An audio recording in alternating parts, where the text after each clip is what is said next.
Today is Veterans Day.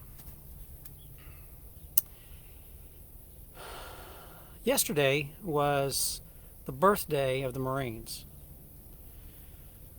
245 years ago, 1775, the Marines started. It's when our war was beginning to fight against the British, who were occupying our country, who were terrorizing our cities, who were burning our cities, who were occupying our homes, who were taking away our right to protect ourselves, who were taxing us without a voice, all kinds of things. And we said that's enough.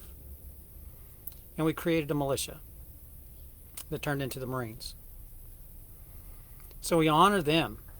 245 years of dedicated honor, service, sacrifice to this country, to the American way of life, to the citizens that live in this country. Today is Veterans Day. It's been 102 years since 1918. World War I came to an end. And today we honor veterans. We honor all veterans who are living and have served this country. Memorial Day is to honor those who gave their life and have passed on. But today is a day to honor a veteran. If you see a veteran today, shake their hand, buy them a cup of coffee, buy them lunch, tell them thank you. Because without individuals, citizens of this country, willing to give their life, to put their life on the line for you, for me, because they love this country so much that they want to protect it. That's honor. That deserves honor. That's called service. That's called leading from the front.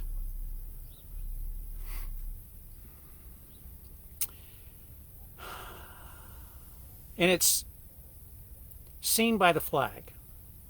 We're proud of our flag. Some people are not proud of our flag because they think of other things, but truly, people of this country are proud of the flag that we fly. People of every country are proud of their flag because it's an ideal of who they are. It's an ideal of what they believe in.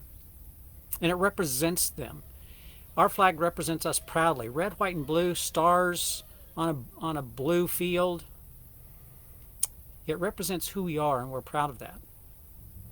Our flag has led us in many, many challenges in our country, whether it's the civil rights movement, where people use the flag to say we are a free nation. That's great. Or it's being raised on a small island called Iwo Jima by the Marines, by the way, to represent the fact that they were successful in their combat, in their battle. Whether it was shining brightly over Fort McHenry in 1814, when we again were fighting the British because they wanted to control the shipping on the seas, because they took Americans captive to work on their ships, because we said no. And our flag flew over that fort and defeated them, and that's why we have our national anthem today, because we won, because we survived, because the flag still flies. And every time there's a sporting event, whether it's Little League or professional sports, we sing or play the national anthem because it means something important to us. And we raise the flag and we salute the flag and we put our hands over our hearts when the flag comes by. Because the flag determines, it's a symbol of who we are as a nation. So I want to talk a little bit about raising your flag. You need to have a symbol for your own, who you are, what you stand for. And I'm not saying make a flag or anything like that, but I'm going to use the acronym FLAG, F-L-A-G. First, F, focus. Focus on your objective. Focus on your vision. Focus on what you want to accomplish in your life. Just like every part of our military has a focus, and the flag drives and leads that focus the entire time. Focus on what you want to accomplish. Focus on what you want for your family. Focus on what you want for your community. That should be the rallying cry for your flag. What is your focus? What is your vision? What is your determination to achieve? What are you determined to achieve? Focus on that. That's where you start. Focus on your vision. L, learn. Learn all you can. Learn all you need to learn. Learn new skills. Learn knowledge. If you're starting a business, you've got a lot to learn. If you are running an organization, you have a lot to learn. You need to learn about people. You need to learn about markets. You need to learn about sales. You need to learn about all kinds of things. If you're not learning, you're dying. You will never succeed. You will never get beyond where you are today if you don't continually learn. Read books. Read every day. Read 10 minutes. I don't care. If you hate reading, start. Read at least 10 minutes a day. Learn. A, act. Take action. Once you have a focus and you know where you're going and you know what you want to accomplish and you've learned enough knowledge and skills to get you started down the road, then take action. You can't wait until it's perfect or the perfect time, because perfect never comes. The best way to take action is to, as Seth Godin says, ship it and then fix it. Just go out and ship it, publish it, hit publish. Like on these videos, when I first started, it's like I was really nervous wanting to sit here and talk to this little light right up here and talk to you guys, because this is live. If I mess up, I mess up, you know. You're going to see it. It's live. So what did I do? I hit start or publish or whatever it says, go live or whatever it says on here. If you're writing an article and you want to post it online, hit publish. If it needs to be fixed later, go back and fix it, because it will never be perfect. Act today. Take a step. Take an act. Take an action. Do something that gets you towards that vision, that focus that you have. G, grow. Keep growing. Once you know what your focus is and you're learning all the skills and knowledge you need and you're taking action, that's not the end of it. I grew up on a farm and we knew what crop we wanted to plant. We put the seed in the ground. We helped it learn. We gave it nourishment. We gave it the nutrients that it needed and the water it needed to grow. We took action to cultivate it and help it to grow. And it kept growing, because once the seed's put in the ground, that's not the end of the story. The rest of the story is it grows and it produces. So once you know your focus and you know the vision of where you're headed, and once you have learned enough to get started and you've taken action, you need to keep growing, because with growth comes the harvest. That's the only way we were able to harvest a crop, is it had to grow first. So as you continue to grow, you will eventually reap the harvest that you're looking for in that vision, that focus that you have.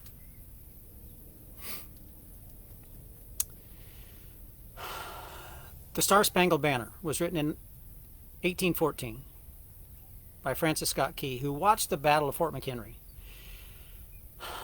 We only sing the first verse. Most of you don't even know that there are 4 verses. There's 4.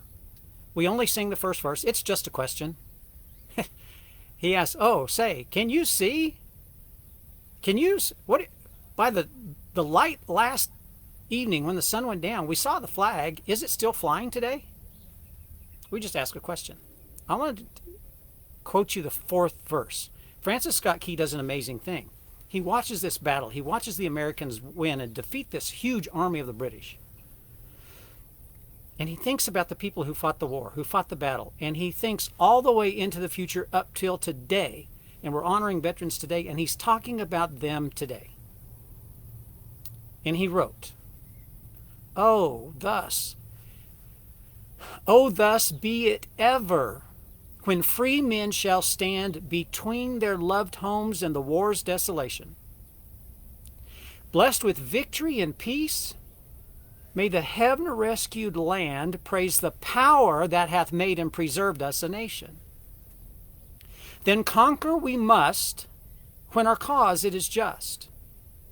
And this be our motto, in God is our trust.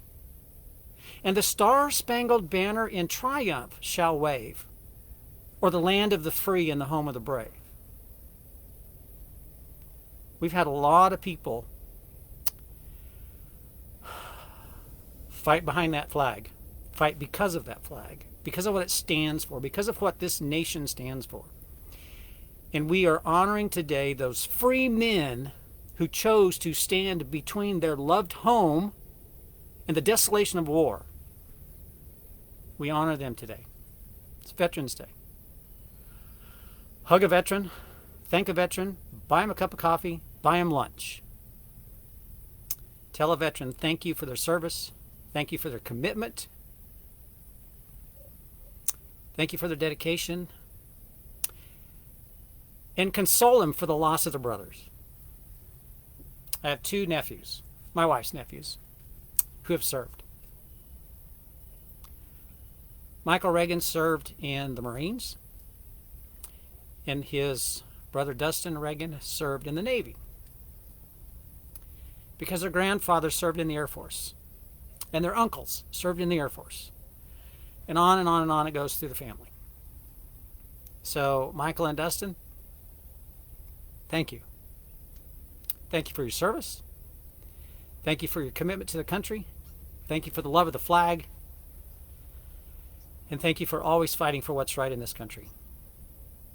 And for the rest of us, raise your flag. Focus on the vision you have for yourself and your family. Learn all you need to learn to make it achievable. Take action today and grow it in order to reap the harvest that you want. I'm Mark Schinnerer, coming to you from the porch with your Wednesday Wisdom. Happy Veterans Day to all the veterans. I'll be back and talk to you tomorrow.